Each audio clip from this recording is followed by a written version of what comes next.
je m'appelle Tiffaine Laloué et je suis animatrice bocage au syndicat Cherdon-Isaac depuis 2 ans.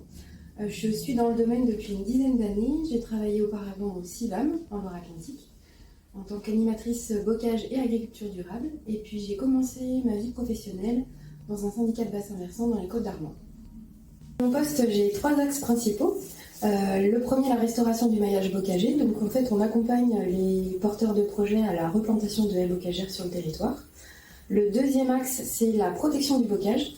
Donc on accompagne les collectivités à préserver les haies dans leurs documents d'urbanisme au travers d'une démarche multi-acteurs d'échange autour de cartes d'inventaire du bocage et de définition des mesures de protection. Le troisième axe, c'est la sensibilisation.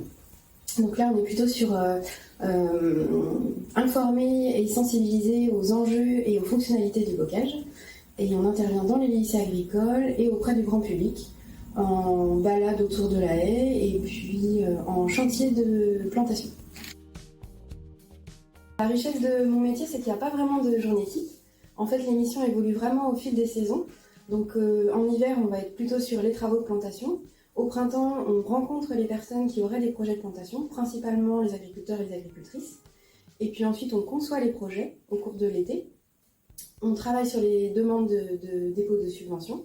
Et puis en automne, c'est la phase de préparation des chantiers, donc piquetage et travail du sol. En parallèle, tout au long de l'année, on mène les démarches d'inventaire du bocage et d'animation des réunions du groupe communaux bocager. Le principal avantage, je dirais, c'est d'avoir un métier qui nous permet d'être à la fois au bureau et sur le terrain. Ça, c'est vraiment une richesse très forte. On travaille aussi avec une multitude d'acteurs et on a des missions très variées, donc c'est vraiment très riche. Au niveau des inconvénients, je dirais qu'on est tributaire des financeurs. Et notamment sur le volet plantation, on a eu beaucoup d'évolutions de notre programme. Donc j'espère qu'à l'avenir, on aura un programme stabilisé pour avoir une visibilité sur le long terme. Ma plus grande satisfaction, c'est de voir les arbres et arbustes qu'on a plantés prendre de l'ampleur et s'étoffer. C'est vraiment super. Et si je devrais un bonus, ce serait par rapport aux inventaires bocagers. Quand on arrive à avoir un consensus autour des mesures de protection du bocage, là c'est vraiment une source de grande satisfaction.